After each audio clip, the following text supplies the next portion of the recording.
ಕೆಲವೇ ಕ್ಷಣಗಳಲ್ಲಿ ರಕ್ತ ಚಂದ್ರಗ್ರಹಣ ಆರಂಭ ಆಗುತ್ತೆ. ವರ್ಷದ ಕೊನೆಯ ಖಗ್ರಾಸ ಚಂದ್ರಗ್ರಹಣ ಇದು.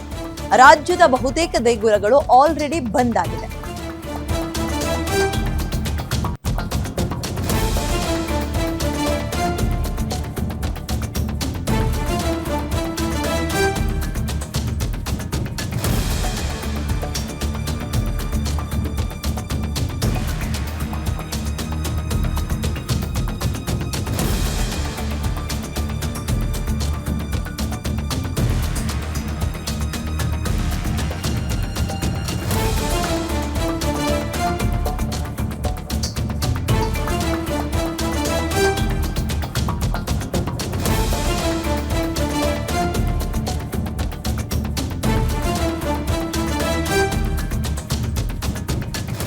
ಈ ಚಂದ್ರಗ್ರಹಣದ ಹಿನ್ನೆಲೆಯಲ್ಲಿ ರಾಜ್ಯದ ಬಹುತೇಕ ದೇಗುಲಗಳು ಬಂದ್ ಆಗಿದೆ. ಬೆಂಗಳೂರಿನ ಪ್ರಮುಖ ದೇವಸ್ಥಾನಗಳು ಕೂಡ ಕ್ಲೋಸ್ ಆಗಿದೆ.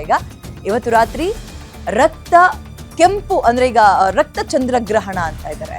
ರಕ್ತದ ಕೆಂಪು ಬಣ್ಣಕ್ಕೆ ಚಂದಿರ ತಿರುಗ್ತಾನೆ. ತಾಮ್ರದ ಬಣ್ಣ ಅಂತ ಕೂಡ ಕರಿಬಹುದು. ಸಂಪೂರ್ಣವಾದಂತಹ ಬ್ಲಡ್ ಕಲರ್ ಅಲ್ಲ, ಅದು ತಾಮ್ರದ ಬಣ್ಣಕ್ಕೆ ತಿರುಗ್ತಾನೆ ಚಂದಿರ. ರಾತ್ರಿ 9:58 ಮಧ್ಯರಾತ್ರಿ 1:26 ಕೂಡ ಸಂಪೂರ್ಣವಾಗಿ ಈ ಗ್ರಹಣ ಗೋಚರ ಆಗುತ್ತೆ. ಭಾರತೀಯ ಕಾಲಮಾನದಲ್ಲಿ 82 ನಿಮಿಷಗಳ ಕಾಲ ಅಂದ್ರೆ 1.5 ಗಂಟೆಗೂ ಹೆಚ್ಚಿನ ಕಾಲ ಗೋಚರ ಆಗುತ್ತೆ. ಭಾದ್ರಪದ ಮಾಸದ ಪೂರ್ಣಿಮಾ ತಿಥಿಯಂದು ಈ ಗ್ರಹಣ ನಡೀತಾ ಇದೆ. ಭಾರತ ಸೇರಿದಂತೆ ಪ್ರಪಂಚದ ಹಲವು ಭಾಗದಲ್ಲಿ ಗೋಚರ ಆಗ್ತದೆ. ನೋಡಿ, ಇಡೀ ವಿಶ್ವದ 700 ಕೋಟಿಗೂ ಹೆಚ್ಚಿನ ಜನ ಇವತ್ತಿನ ಈ ಗ್ರಹಣಕ್ಕೆ ಸಾಕ್ಷಿ ಆಗ್ತಾ ಇದ್ದಾರೆ. ನಾನು ಆಗ್ಲೇ ಹೇಳ್ದಾಗೆ ಭಾರತ ಸೇರಿದಂತೆ ಪ್ರಪಂಚದ ಹಲವು ಭಾಗದಲ್ಲಿ ಗೋಚರ ಆಗುತ್ತೆ ಅಂತ ಇದ್ರಲ್ಲ, ಇಡೀ ವಿಶ್ವದ 700ಕ್ಕೂ ಹೆಚ್ಚು ಕೋಟಿ ಜನ ಇವತ್ತಿನ ಈ ಗ್ರಹಣಕ್ಕೆ ಸಾಕ್ಷಿ ಆಗ್ತಾ ಇದ್ದಾರೆ. ಸಾಮಾನ್ಯವಾಗಿ ಸೂರ್ಯಗ್ರಹಣ, ಚಂದ್ರಗ್ರಹಣ ಇಲ್ಲಿ ತನಕ ಬರ್ತಾ ಇತ್ತು. ಕೆಲವೊಂದು ಕಡೆ ಗೋಚರ ಆಗ್ತಾ ಇತ್ತು, ಇನ್ನು ಕೆಲವು ಕಡೆ ಗೋಚರ ಆಗ್ತಾ ಇರ್ಲಿಲ್ಲ. ಆಚರಣೆ ಮಾಡ್ಬೇಕಾ, ವಿಧಿವಿಧಾನಗಳು ಹೇಗಿರುತ್ತೆ, ಈ ರೀತಿಯ ಗೊಂದಲಗಳು ಮತ್ತು ಎಲ್ಲೆಲ್ಲಿ ಕಾಣಲ್ಲ, ಈ ರೀತಿಯಾಗಿತ್ತು. ಬಟ್ ಈ ವರ್ಷದ ಕೊನೆಯ ಈ ಚಂದ್ರಗ್ರಹಣ ಇದೆಯಲ್ಲ, ಇದನ್ನ ಇಂಗ್ಲಿಷ್ ನಲ್ಲಿ ಬ್ಲಡ್ ಮೂನ್ ಅಂತಲೇ ಕರೀತಾ ಇದ್ದಾರೆ. ಕಾರಣ ಸಂಪೂರ್ಣವಾಗಿ ಚಂದಿರ ತನ್ನ ಬಣ್ಣವನ್ನ ಬದಲಿಸ್ಕೊಳ್ತಾನೆ. ಭೂಮಿಯ ಒಂದು ನೆರಳು ಆ ಕಡೆ ಬೀಳ್ಬೇಕಾದ್ರೆ ತಾಮ್ರದ ಬಣ್ಣಕ್ಕೆ ಆತ ತಿರುಗ್ತಾನೆ ಅಂತಲೇ ಹೇಳಲಾಗ್ತಾ ಇದೆ. ಅಂಡ್ ಇಂಡಿಯಾದ ಬ್ಯೂಟಿನೇ ಏನಪ್ಪಾ, ಕಲ್ಚರ್ ಏನಪ್ಪಾ ಅಂತ ಹೇಳಿದ್ರೆ, ಎಲ್ಲವಕ್ಕೂ ಕೂಡ ನಾವು ಸಂಪ್ರದಾಯ ವಿಧಿವಿಧಾನಗಳನ್ನ ರೂಢಿಸ್ಕೊಂಡು ಬಂದಿದೀವಿ. ಹಾಗಾಗಿ ಏನ್ ಮಾಡ್ಬೇಕು, ಏನ್ ಮಾಡಬಾರ್ದು, ದೇವಸ್ಥಾನಕ್ಕೆ ಹೋಗ್ಬೇಕಾ, ಹೋಮ ಹವನ ಮಾಡ್ಬೇಕಾ, ದಾನ ಧರ್ಮಗಳನ್ನ ಮಾಡ್ಬೇಕಾ, ಆಮೇಲೆ ಗ್ರಹಣ ಅಂದ್ರೆ ಅಶುಭ ಅಂತ ಹೇಳೋರು ಇದ್ದಾರೆ. ಗ್ರಹಣ ನಾವೇನಾದ್ರೂ ಅಂದ್ಕೊಂಡಿದ್ದನ್ನ ಸಾಧಿಸೋಕೆ, ಇಷ್ಟಾರ್ಥ ಸಿದ್ಧಿಯನ್ನ ಮಾಡೋದಕ್ಕೆ ಒಂದು ಹೇಳಿ ಮಾಡಿಸಿದಂತಹ ಸಮಯ ಅಂತ ಹೇಳೋರು ಕೂಡ ಇದ್ದಾರೆ. ಈ ಗೊಂದಲಗಳ ನಡುವೆ ನಾವುಗಳು ಇವತ್ತು ಈ ಚಂದ್ರಗ್ರಹಣಕ್ಕೆ ಸಾಕ್ಷಿ ಆಗ್ತಾ ಇದ್ದೀವಿ. ಭಾರತದಲ್ಲೂ ಕೂಡ ಗೋಚರ ಆಗ್ತಾ ಇದೆ. ಗೋಚರ ಆಗ್ತಾ ಇರೋದ್ರಿಂದ ಸ್ವಲ್ಪ ಜನರಲ್ಲಿ ಅಂದ್ರೆ ಈಗ ಈ ಆಸ್ತಿಕರು ಮತ್ತು ನಾಸ್ತಿಕರು ಅಂತ ನೋಡಿದಾಗ ಇವುಗಳನ್ನೆಲ್ಲ ವಿಪರೀತವಾಗಿ ನಂಬೋದು, ದಾನ ಧರ್ಮ, ಭಯ ಭಕ್ತಿ, ದೇವರು ದಿಂಡ್ರು ಈ ರೀತಿಯಾಗಿ ನಂಬುವಂಥವ್ರಿಗೆ ಹೆಂಗಪ್ಪ, ಏನಪ್ಪ, ನನ್ನ ರಾಶಿಯಲ್ಲಿ ಏನಾಗುತ್ತೆ, ಒಳ್ಳೇದಾಗುತ್ತಾ, ಏನಾದ್ರೂ ಸಮಸ್ಯೆ ಅಂದ್ರೆ ನಾ ಅದನ್ನ ಪರಿಹಾರ ಮಾಡ್ಕೊಳ್ಳೋದು ಹೇಗೆ, ಈ ಆತಂಕ ಮತ್ತು ಪ್ರಶ್ನೆಗಳ ಅನುಮಾನಗಳ ನಡುವೆ ಜನ ದೇವಸ್ಥಾನಗಳಿಗೆ ಹೋಗ್ತಾ ಇದ್ರು. ಆಮೇಲೆ ಇನ್ನೊಂದು ನಾನು ಹೇಳಿದ್ನಲ್ಲ, ನಮ್ಮ ದೇಶದ ಬ್ಯೂಟಿನೇ ಏನಪ್ಪಾ ಅಂತ ಹೇಳಿದ್ರೆ ಈ ಪೂಜೆ ಪುನಸ್ಕಾರ.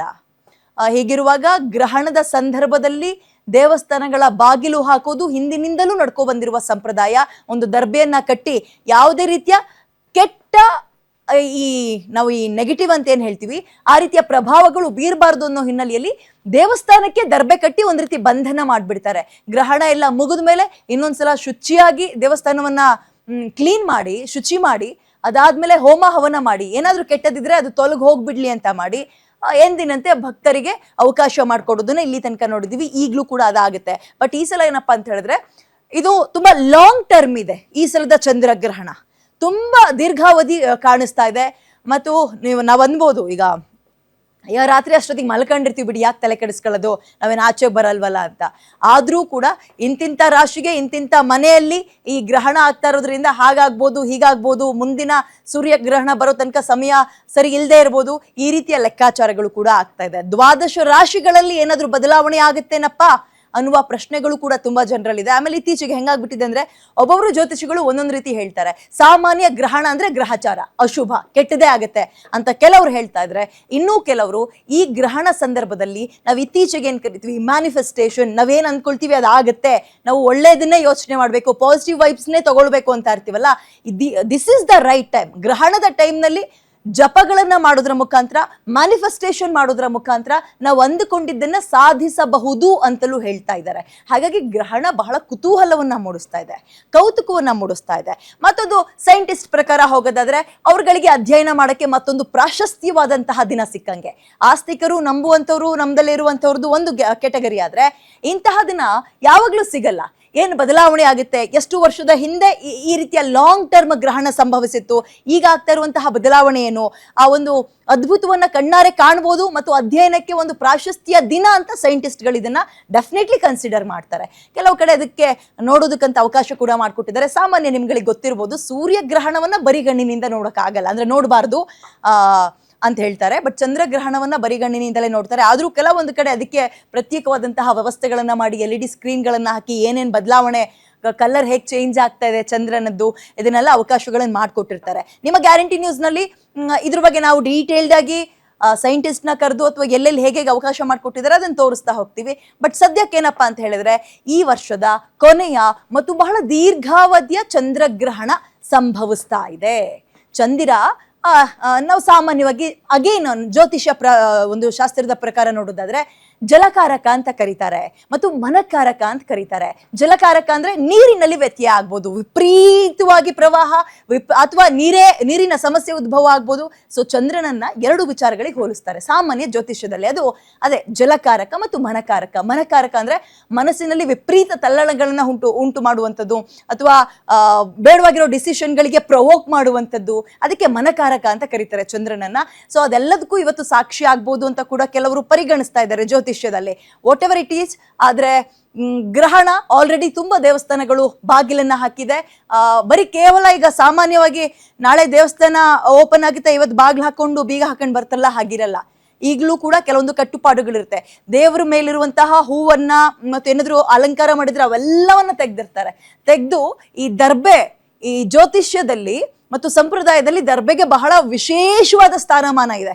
ಏನೇ ಇದ್ರು, ಎಂತಹದ ವಿಷಕಾರಿ ಪ್ರಭಾವಗಳಿದ್ರು ಈ ದರ್ಬೆ ಅನ್ನುವಂಥದ್ದು ಒಂದಿದ್ರೆ ಒಂದ್ ರೀತಿ ಅಮೃತದ ಸಮಾನ, ಎಲ್ಲವನ್ನು ಹೋಗ್ಲಾಡ್ಸುತ್ತೆ ಅನ್ನುವಂತಹ ವಿಶೇಷ ಪ್ರಾಶಸ್ತ್ಯ ಈ ದರ್ಬೆಗಿದೆ ನಮ್ಮ ಸಂಪ್ರದಾಯದಲ್ಲಿ. ಹಾಗಾಗಿ ಮೈಮೇಲಿರುವಂತಹ ಎಲ್ಲಾ ಆಭರಣಗಳನ್ನ, ಅಲಂಕಾರಗಳನ್ನ, ಹೂಗಳನ್ನ ಎಲ್ಲ ತೆಗೆದಿಟ್ಟು ಕೆಲವೊಂದ್ ಕಡೆ ಎಣ್ಣೆ ಮಜ್ಜನ ಮಾಡಿರ್ತಾರೆ ದೇವರುಗಳಿಗೆ, ದೇವರ ವಿಗ್ರಹಕ್ಕೆ.